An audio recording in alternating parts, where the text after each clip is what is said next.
Hey, 7th grade pre-AP. This is homework video for homework number 7. Just remember, I don't do the homework for you. I just go over a little bit to help you out, have a better understanding. Okay, so number 1 and number 3 they're basically talking about estimating of square roots. So, reminder. If you have a square root, that's not a perfect square. So a perfect square would be like square root of 25 is 5, 36 is 6, 49 equals 7, all those. Those are perfect squares. They're all rational numbers. They're all natural, whole, integers, and rational, okay? Whereas a number that is not a perfect square, where it has a decimal or some parts left over, is irrational, okay? And so remember a few weeks back, we did an activity where I had you and Miss Pond had you take some irrational numbers and estimate what they would look like as a decimal. Now, we didn't use calculators. We estimated it in our head according to what we knew about perfect squares. So I will do the first one for you, and then you will do the rest on your own, and after I give you an idea what to do. So what this A is saying, which is true, we're looking for the true. 1's true and 3 are false. This is saying the square root of 50 plus 1 is less than 7. Well, I don't know unless I know what is the square root of 50. Okay? So what you do is you take two perfect squares that are 50 would fall in between. So 50 would fall in between these two right here. These two guys right here. Okay? It's a little bit bigger than this one and a little bit smaller. Well, actually quite a bit smaller than this one. It's closer to this guy. Okay? So if I look at the square root of 50, it's somewhere in here, closer to 7. So it might be like 7.129. I don't know. I'm estimating. It's closer to 7, not quite to 8. So then if I take my estimation, which is obviously, it's going to be bigger than 7. And even if it were 7, 7 plus 1 is 8. It's not less than 7. And I would know right away that's not a possibility. It's false. So you do the same with all of these. Where could the square root of 99 fall in? What is one that's smaller? And what is one that's bigger? And what's an estimation for that number? And then do the math. Whatever you get here, add it to 2. Is it less than 10? Okay. -3 plus whatever you get here, is it greater than 0? Whatever you get here plus 2, is it less than 12? Whichever one is true, that's your answer. Okay.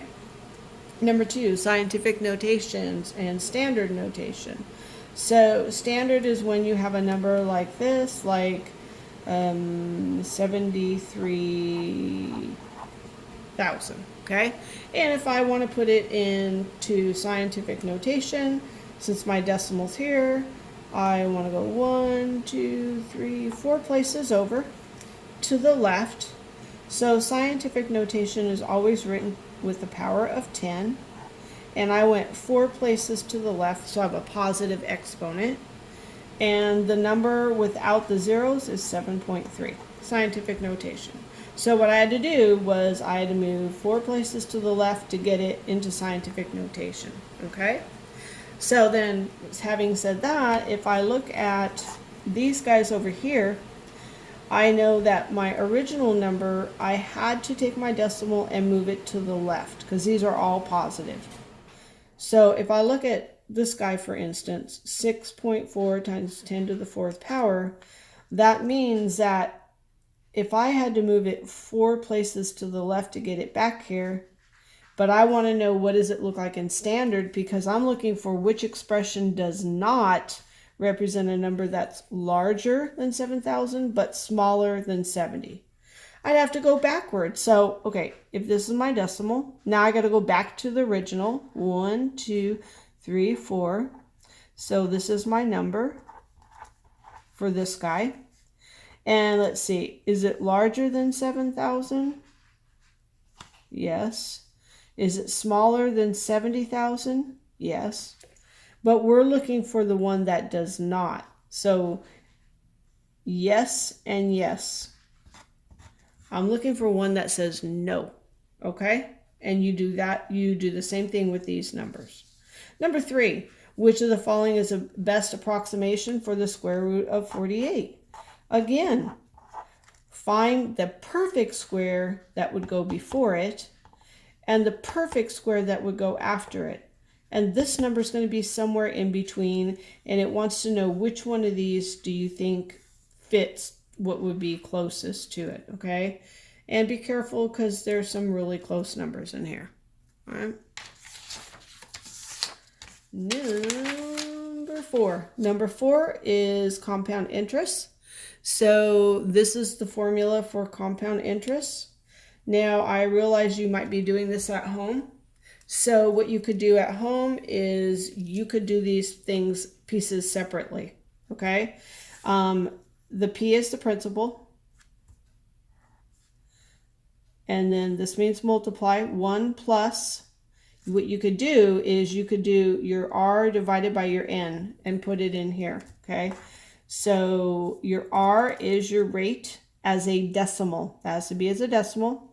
And the end is how many times is it compounded? Number of times compounded. Okay, so this says its interest is compounded annually.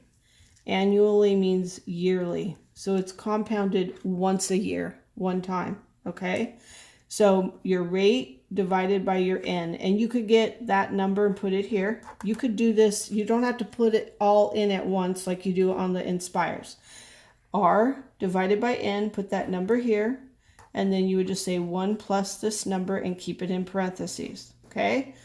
Then you could take your principal and multiply that. Then the last thing you have to do is remember this is an exponent. So it's going to have to be to a power. On most phones, if I'm not incorrect, if you turn it sideways, it should give you the possibility of doing it with an exponent. If not, guys, do this one at school on your Inspire. Okay.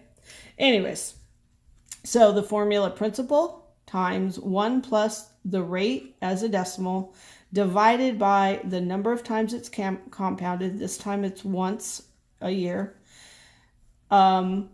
Close the parentheses.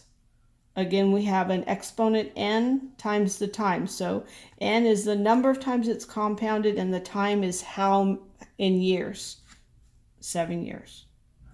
Plug it in and get that. Simple. If you know the formula and you know how to manipulate the calculator, this is like a no-brainer question. Okay? You don't have to memorize this. It will be given to you on a STAR test or any test. Okay? Number 5 is simple interest. So simple interest is I equals P times R times T. You don't have to memorize that either. If you ever forget it, you can look it up online. If you're at home, it's just a very common formula. Okay, so the I is what you're looking. Well, now this one says how much will be in the account after 7 years. So this one's a little different. Again, P is your principal. The R is your rate as a decimal, 2 places to the left, and the time in years. Okay, so since this one says how much will be in the account after 7 years, it wants you to get your interest. Then you're going to have to add it to the beginning balance. Okay, your principal. That's because your ending balance is going to be this plus whatever interest you made. Okay. And number 6, which of the following represents 3,280 written in scientific notation? So scientific notation is always to the power of 10. You want to take your number and move your decimal until you get it in between the first non-zero digit, which is right here. And if you move to the left, your power is going to be positive. If you move to the right to do it, it's going to be a negative power. All these are positive, so that's a good indication. I'm going to go to the left.